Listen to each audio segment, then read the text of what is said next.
Scraps and 4 easy steps equals magic. Watch as I turn coffee-dyed paper into unique junk journal clusters and share why they mean so much more than art. What if your scraps could tell a story? Let's turn our bibs and bobs into layered masterpieces and reflect on life while we are at it. Hi my friends, today I'm so excited to share something I just discovered while decorating some of my 100 takes in 100 days.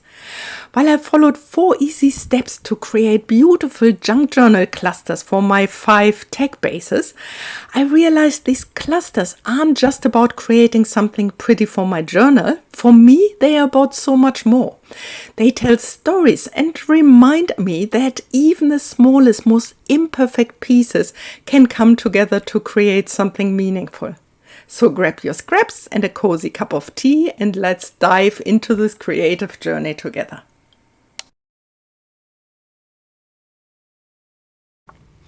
You know, when I start making junk journal clusters, the first thing I do is create a base.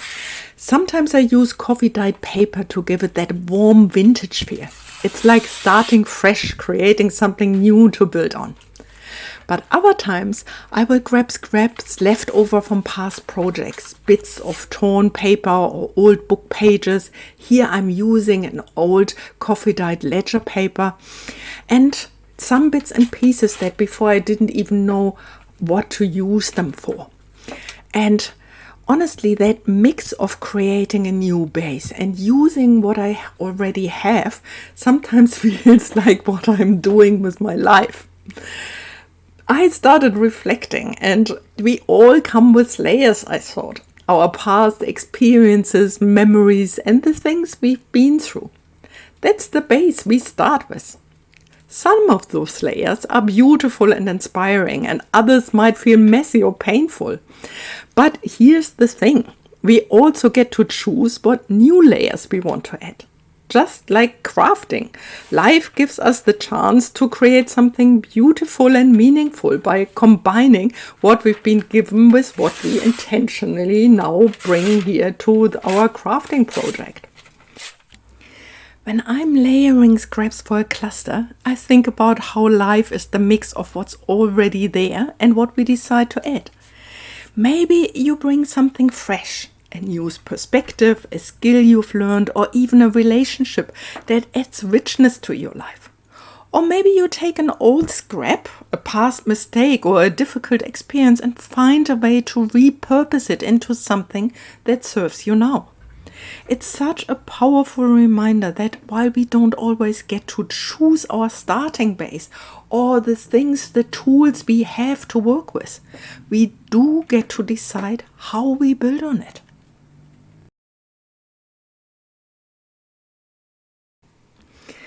Once I've got my base layer, the next step is adding texture. And this is where things really start to come alive for me. Sometimes I use lace or like here, my cheesecloth that I coffee dyed and just cut into little snippets so that I can add them to all my cluster pieces. And you can see the cluster pieces there. I work on the same coffee-dyed paper sheet. I will later tear them all apart to decide which of the clusters I will use on my tag backgrounds. But for now, I find it really handy to work on this one sheet of paper. And as I said, sometimes I use lace or cheesecloth for that soft, delicate feel. Other times I fray some threads or even punch holes into paper itself to create texture from scratch. And isn't that just like life? Texture comes from all kinds of places. The relationships we nurture, the challenges we face, and even the ways we allow ourselves to change and grow. What I love about creating textures is that it reminds me how complexity makes things interesting. Without texture, everything would feel flat, both in our junk journals and in life. Like the rough edges and the unexpected holes punched into our plans, they are what gives us dimensions. And just like in crafting, we get to decide how much texture we want to add and where. We can soften things with lace when we need gentleness, or embrace boldness by tearing edges or layering something unexpected. I think it's such a beautiful metaphor for embracing life's messiness. Those moments that feel chaotic or imperfect, they are often the ones that add the most depth and character to our life, I find. And yes, as they do that, I also try to find new ways, like here with these holes that I punched into a little piece of coffee dyed paper I still had. I punched out with a hole puncher, like this holes before, and it was just lying around. And here I have a piece of lace left over, and just use my glue stick or here some craft glue to add these little, you can see they are tiny snippets, just to add some interest. That makes it beautiful. And then comes the focal point, the heart of the cluster. It might be a stamped image, a small embellishment, or even a little flower cutout or something like that. I love the more rustic look, and fitting to my aesthetic, I decided to use this rustic number plates or number signs. I really like the uniqueness and quirkiness of them. I don't know exactly where I got them from, but when I find it, I will definitely put a link in the description below. Adding a focal point ties everything together and draws your eye to what matters most. And isn't that, like, again, a parallel thing in our lives? That we need a focal point, actually, something that draws our eyes to, something that grounds us and gives us purpose in life, especially when everything feels a little bit chaotic or overwhelming. I am working as a psychotherapist, and I often experience something like that with my clients. I often help people to uncover their, so to say, focal point, that things that gives their life meaning and clarity. It doesn't have to be big or dramatic. Sometimes it's as simple as reconnecting what brings you joy. And if this video so far has brought you joy, please give the video a thumbs up, leave me a comment, and of course, share with family and friends. And if you haven't subscribed yet, don't forget to do so and press the notification bell so you will not miss out on any videos and we can continue our crafting journey together. I think it's time now to tear the clusters apart and work on each cluster on its own. But before we do that, I would like to show you how I prepared my own handmade labels.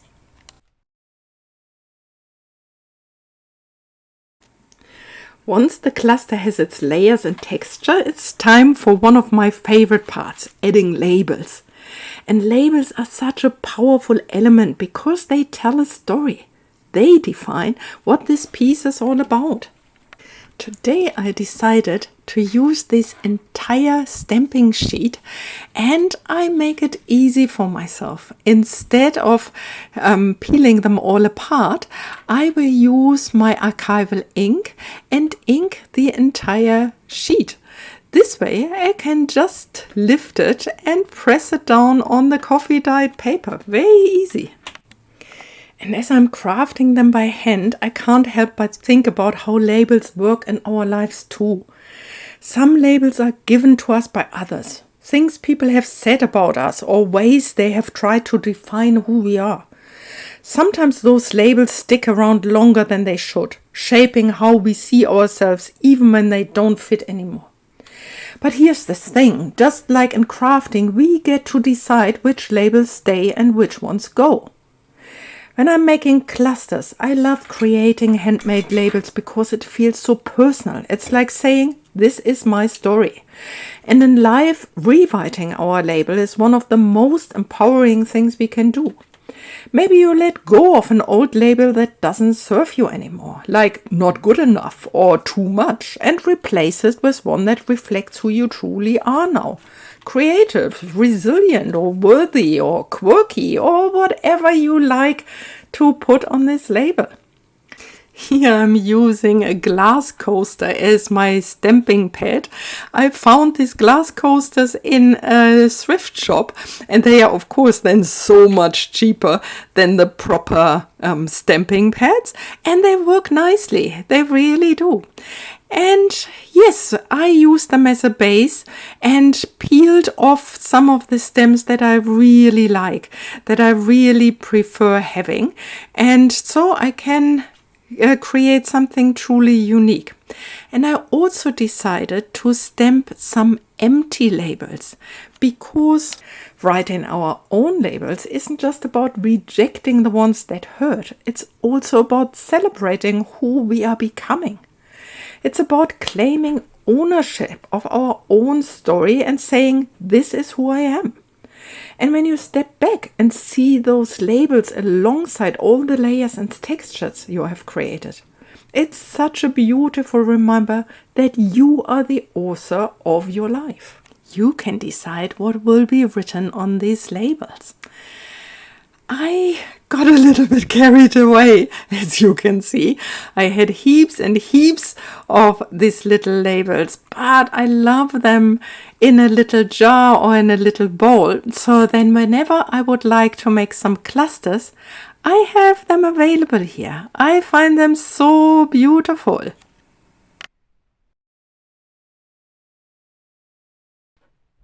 Okay, now let's actually create our tags together, finish our clusters, and see how I will finish that.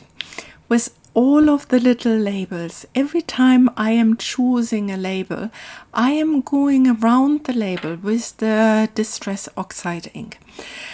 I find the brown tone around the outside of the labels brings them more into the foreground, and with that it becomes a mixture out of focal point and supporting element for the cluster. And it is always such a slow process for me. I never know in the beginning what I actually will end up with. It's really feeling into myself and going into this nearly meditative space when I'm creating the clusters. I think I will try to use the base of my tag to really see where I would like to position that cluster. I can leave it here in the middle, more like a belly band kind of cluster. But I could also put it to the floor. And of course, you never have to actually glue down the entire cluster. You can also make a pocket out of it. But here I am making it a little bit smaller because I don't want the cluster to hang over the sides of my tag. I like the straightness of my tags. And yeah, okay, let's see. Maybe I can use the snippet. Okay. You can really see my process. It's a back and forth. It's a placing it, and sometimes it's my like really minuscule changes. It's like as if I'm checking in with myself of, does this feel right? Do I find this aesthetically pleasing? But it's not like a mind process. It's not a thinking about it. It's really a feeling into it. And here I decided to just cut down a little bit on the bottom because I found the entire piece too dominant.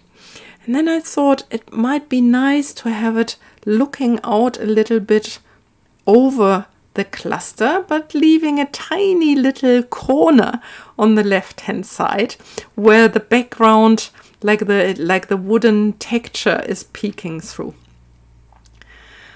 Maybe I could use some lace with the label on top of it. I'm not so sure that I'm liking that. Nah. Okay, using my Distress Oxide ink again. I am sure actually with the positioning of the base of the cluster. So I'm using just normal craft glue, and that's enough because it's paper on paper. Even with it being a cluster, it's strong enough to hold. And then I'm lifting it up a little bit so that, as I said, that here my focal point, my little label on the bottom, is peeking a little bit over the edge. And again, using my glue to get it all down. Yeah, I like that. Let's see where the other pieces go. I think the round one I have placed in the corner. Sometimes I think I should make a photo because the final piece never looks like when I'm gluing it down. I'm forgetting it immediately where I have placed it before. I forgot to go around with my Distress Oxide ink. That's of course not possible. So luckily I could peel it off. That's the good thing with the liquid glue, that it is not sticking like immediately, like when I use art glitter glue, you can't peel it off because it's sticking down that fast. But with my normal craft glue, there's no problem. Yes. Okay. I think for now, that's the cluster for my first tag. Yeah. A little bit more oxide ink, but that's it. Let's go and decorate a second one.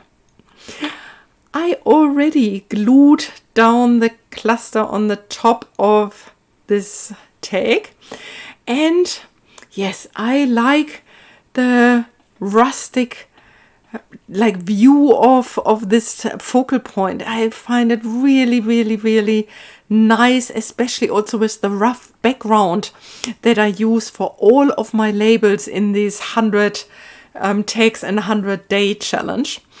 And now I'm just seeing what I can add to it, but I'm not sure. Like, I never know this when you have two focal points. I often find this overpowering, but then I saw other creators nicely doing this, but I never know how to. Like, I try again in between, but yeah, no, it's not what I mostly prefer. But I would like to have something there at the bottom that breaks it up. And with having done so many of the labels before, I have so much to choose from. And I find this is such an enjoyable process to really try it. Like, it's trial and error, like using one thing after the other, laying it down, and then just feeling again, as I said, into it, if this feels right. And I like this little piece. It is a stamp that looks a little bit like a book page, but yeah. What I forgot actually in all of my labels and so, that I am numbering all of my tags, and that for that I need a little base actually for my numbers. Like, I have 21 to 25, and each time I use this stencil and my black pen to also make the numbers by hand. So more or less I have these round little labels that I'm using as part of my clusters. And of course I am going around all of the circles again with my Distress Oxide ink.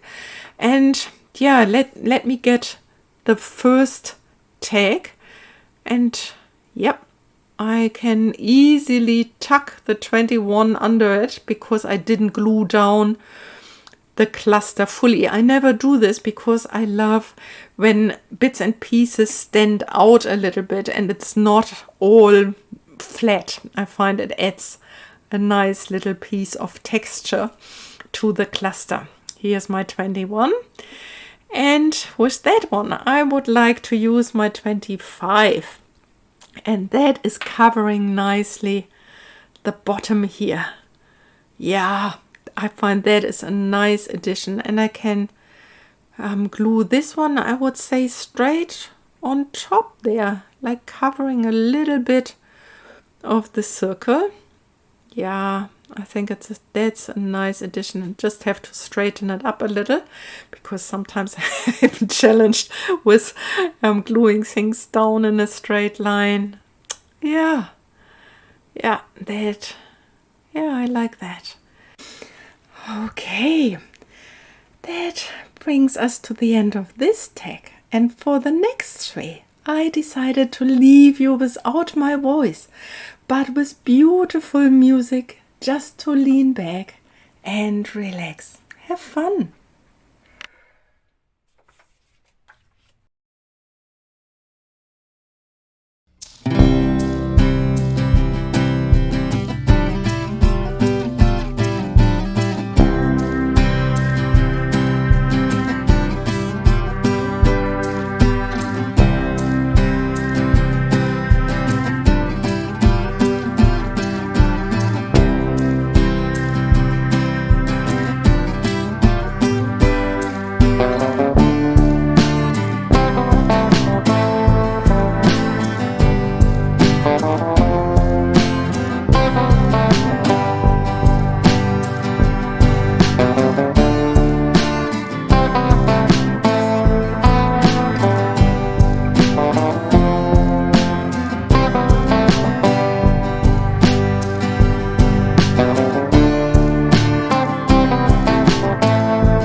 I hope you enjoyed leaning back a little bit, watching me craft the text, seeing the clusters coming to life. And I thought, let's end the finishing touches on this text together. I walk you through what else I have done to finish all of them off.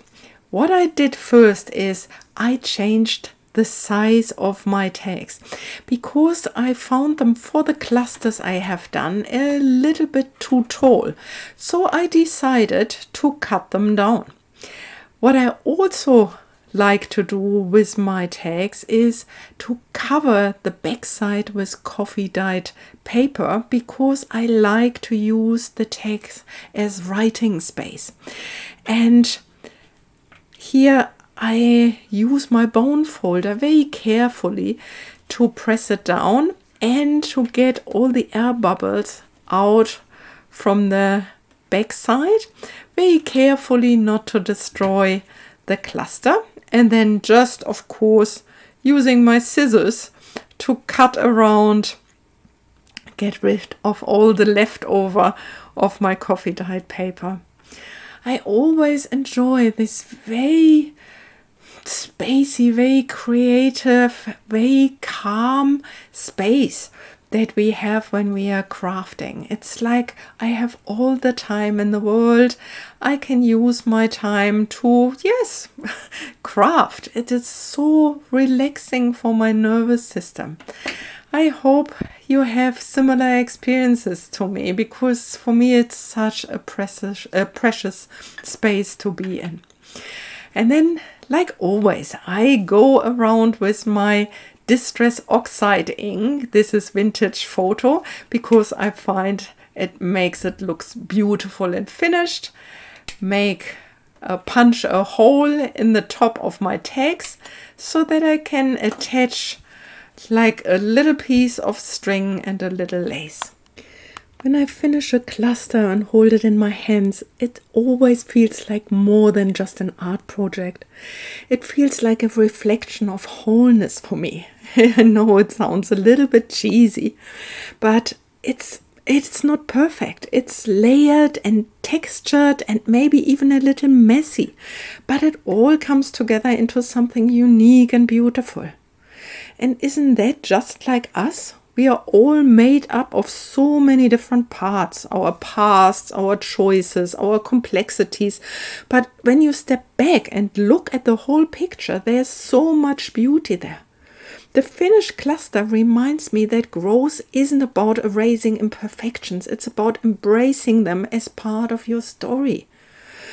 As both a crafter and a therapist, this process always speaks to me on such a deep level. It reminds me that no matter where we start, no matter what scraps or textures life gives us, we have the power to create something meaningful out of all of it.